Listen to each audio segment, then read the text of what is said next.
అందరికీ నమస్కారం. గత 2 రోజులుగా రాష్ట్రంలో జగన్మోహన్ రెడ్డి గారి బృందం, జగన్మోహన్ రెడ్డి గారితో పాటు ఈ రాష్ట్రంలో వ్యవసాయ రంగాన్ని దివాళా తీయించడానికి, రైతాంగాన్ని అష్ట కష్టాలు పెట్టడానికి శక్తి వంచన లేకుండా కృషి చేసినటువంటి ఒక అరాచకపు బృందం, అంబటి రాంబాబు గారి లాంటి సభ్యులతో కూడినటువంటి బృందం 2 రోజులుగా వాళ్ళ సహజత్వాన్ని బయటపెట్టుకొని, వాళ్ళకున్నటువంటి గుణం ఏదైతే ఉందో ఈ రాష్ట్రంలో వ్యవసాయం పట్ల, రైతుల పట్ల వాళ్ళ ఆలోచన ఏమైతే ఉందో దాన్ని వ్యక్తీకరిస్తూ ఉన్నారు.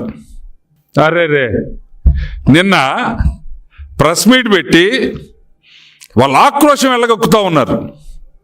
వాళ్ళు కడుపు మంటని వెళ్ళగక్కుతూ ఉన్నారు. వాళ్ళే స్వయంగా చెప్తున్నారు, కడుపు మండిపోతూ ఉంది, కళ్ళల్లో నిప్పులు పోసుకున్నట్టుంది, గుండె తరుక్కుపోతున్నట్టుంది, రైతులు ఇంత ఆనందంగా ఉండటం ఏంటి, ఇది మేము చూడలేకపోతున్నాము అనేటువంటి భాష వ్యక్తీకరిస్తూ ఉన్నటువంటి పరిస్థితిని మనం మీడియాలో చూస్తూ ఉన్నాం. విత్తనం నుంచి విక్రయం వరకు గత 5 సంవత్సరాలుగా విత్తనం నుంచి విక్రయం వరకు అడుగడుగునా రైతును దగా చేసినటువంటి జగన్మోహన్ రెడ్డి ప్రభుత్వం ఈరోజు రైతులకు అన్యాయం జరిగింది, అన్నదాతకు అండగా ఉంటాము, అందుకని బజార్కు వస్తాము, 13వ తేదీన అన్ని జిల్లా కేంద్రాల్లో కూడా కార్యక్రమాలు నిర్వహిస్తామని చెప్తా ఉన్నారు.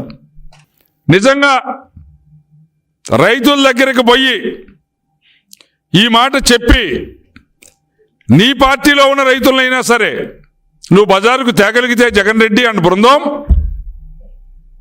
గుడ్. కానీ గుర్తుపెట్టుకోండి, మీరు నిరసన కార్యక్రమం పేరుతోటి ఈరోజు రైతాంగానికి జరుగుతున్నటువంటి మేలుని ఆపటానికి ప్రయత్నం చేస్తే మీ మెడలో చెప్పులు దండలు పడటం ఖాయం. మీరు రైతుల దగ్గరికి వెళితే మీకు జరిగే సన్మానం అదే. దాన్ని గుర్తుపెట్టుకోండి.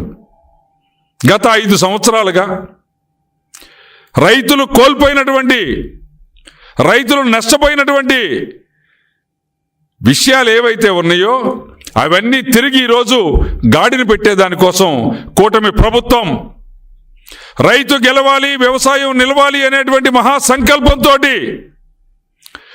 మాన్యశ్రీ చంద్రబాబు నాయుడు గారు ఏమైతే చేస్తూ ఉన్నారో, రైతుని రాజుగా చూడాలి అనేటువంటి సంకల్పం ఏదైతే ఉందో విజన్ 2047లో ఆ డాక్యుమెంటరీలో రైతాంగం యొక్క ఆలోచన ఏ విధంగా ఉందో, రైతాంగం పట్ల ప్రభుత్వం యొక్క ఆలోచన ఏ విధంగా ఉందో తెలియజేసేటువంటి పరిస్థితి, పరిణామం నడుస్తూ ఉంటే ఈరోజు రైతాంగాన్ని ఆ నష్టపోయినటువంటి వాటిని తిరిగి పూడ్చేటువంటి క్రమం ప్రారంభిస్తూ ఉంటే అది తట్టుకోలేక మీరు బజార్కు వస్తూ ఉన్నారు.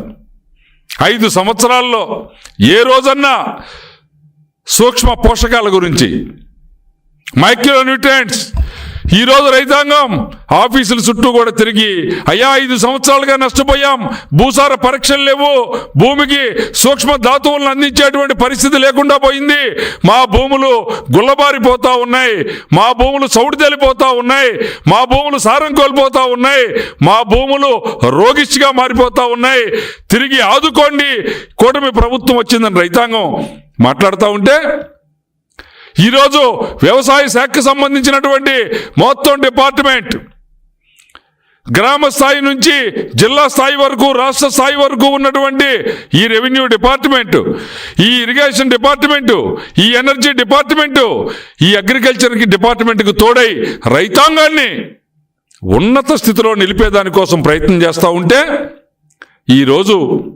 నీచాతి నీచంగా మీ ఆలోచనని, మీ ఆవేదనని వెళ్ళగక్కేటువంటి ప్రయత్నం చేస్తూ ఉన్నారు. రైతులు ఆనందంగా ఉంటే చూసి ఓర్చుకోలేనటువంటి మీ కడుపులు మండిపోతున్నాయి అని చెప్పేసి మాట్లాడుతూ ఉన్నారు. ఎందుకని గత 5 సంవత్సరాలుగా సాలీన 1000కి పైగా రైతాంగం, 1000 మందికి పైగా రైతులు ఆత్మహత్యలకు పాల్పడినటువంటి పరిస్థితి ఈరోజు లేకుండా పోతుందని చెప్పి జగన్ రెడ్డికి కడుపు మండుతున్నాయా, కళ్ళల్లో నిప్పులు పడుతున్నాయా? దాన్ని చూసి బజార్లో చెప్పడానికి అంబటి రాంబాబు నేతృత్వంలో బృందం బయలుదేరిందా? సిగ్గుందా?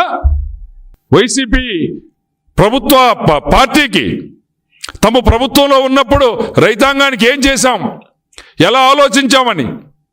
ఇదిగో ఈరోజు డిసెంబర్ 12. ఈ డిసెంబర్ 12వ తేదీకి గత సంవత్సరం నువ్వు సేకరించినటువంటి ధాన్యం ఎంత, నువ్వు రైతులకు చెల్లించినటువంటి డబ్బులు ఎంత, ఈరోజు కూటమి ప్రభుత్వం సేకరించినటువంటి ధాన్యం ఎంత, రైతులకు చెల్లించిన డబ్బులు ఎంత? వస్తావా